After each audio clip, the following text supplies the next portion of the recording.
May I have the envelope? Oh, I love doing this.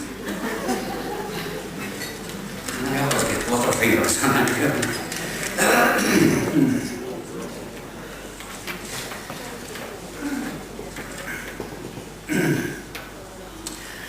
Ladies and gentlemen, the winner of the Tipp Arts and Entertainment Annual Award 2010 is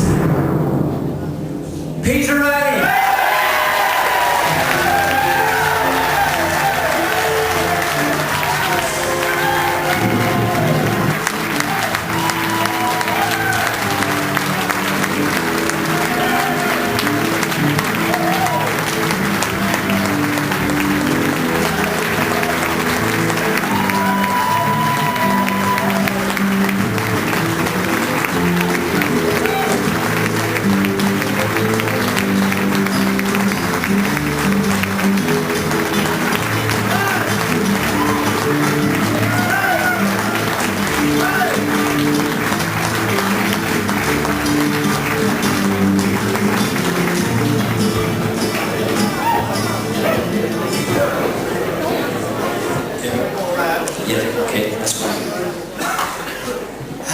That was a rosy reception, wasn't it? That was a great reception. I'm absolutely delighted and honoured to accept this on behalf of my father, and I know he'll be so thrilled and proud.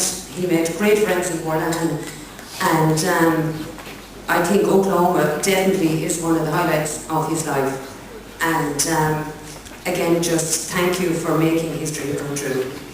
No, he said somebody wants to say a few words. I think Eleanor Dwyer, who was his assistant producer in Borland, because he had a huge team there, wants to say a few words. And just before Eleanor comes up, there's a few people I'd like to thank on his behalf. He had two music directors, which means he was completely spoiled. And they were Kay Wallace and Deirdre Ryan Preston. They were amazing. He had Even Geraldine Malumbi from Clonmel, they were his choreographers and they were fantastic.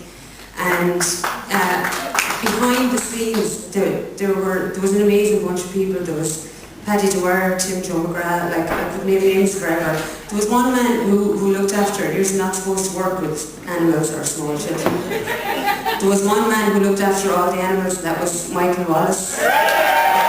Wallace is the and basically everybody was such a great support to him, and that's without even mentioning the most amazing cast of hundreds. Now, I'm not exaggerating when I say there was children coming out of everywhere. There was animals, carts, trucks, people.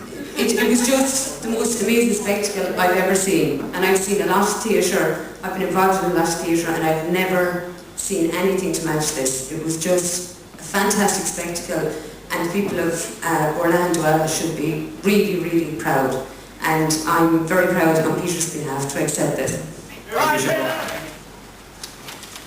Ladies and gentlemen, I'm actually going to find this quite emotional, because the last thing we thought was that Peter would not be here to accept this. So I'm sending our sincere good wishes to Peter to hope he will be returned to good health in as short as possible, as time as possible. Now, really on behalf of the people of Orlahan and Duala, and all associated with the production of Outdoor Oklahoma, I want to congratulate Peter so much on winning this award. He truly deserved it. For those of us who worked with Peter, you have no idea of what it was like to work with him. It goes back quite a while, really. In the year 2000, we had decided to celebrate the millennium by producing a pageant of some description, and Peter's name at that stage was suggested because, like a lot of people know, you're always better having an outsider within the parish to produce something. There can be no enemies, only friends when something like that happens. And Peter arrived, and since then he has become an adopted friend of our parish. He hinted at that stage, as Siobhain mentioned earlier, that he had a lifetime ambition, and that was to produce Oklahoma in Semple Stadium. Now we couldn't promise him Semple Stadium at the time, but we did think that maybe our own GAA field was the next best thing. And so to celebrate and mark the 10th anniversary of our pageant, we tossed around various ideas and we said, would we go for Oklahoma, but only if Peter was willing to produce it, because we felt he was a trump card. It might succeed if he was producing it.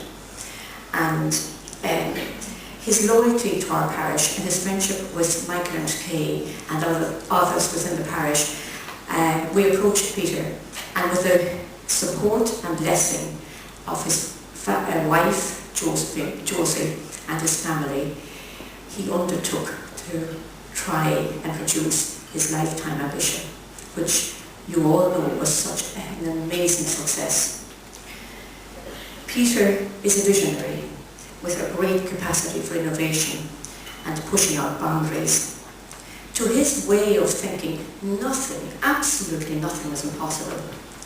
He set high standards, and he refused at any stage to accept anything less than as near perfection as is humanly possible.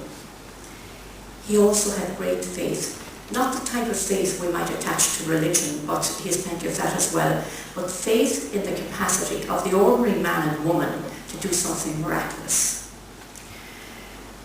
There's a clear message, we think, that we learned from our experience of working with Peter. One should never underestimate what willing participants are capable of, and nobody knows what latent talent may be unearthed.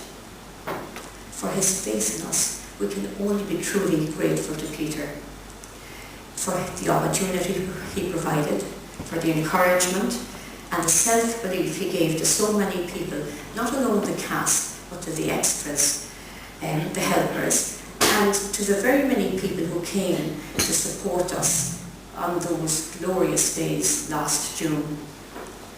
Our wish, ladies and gentlemen, is that it would be the catalyst for greater growth and opportunity for some people. To have been part of those extraordinary joyous few days with its outpouring of generosity and goodwill is an experience that will long be remembered and talked about. Father Egan, our very hands-on parish priest, is saddened that he cannot be with us tonight. Unfortunately, he just couldn't make it. And he wishes certainly to send his congratulations to Peter and also to all the other worthy participants.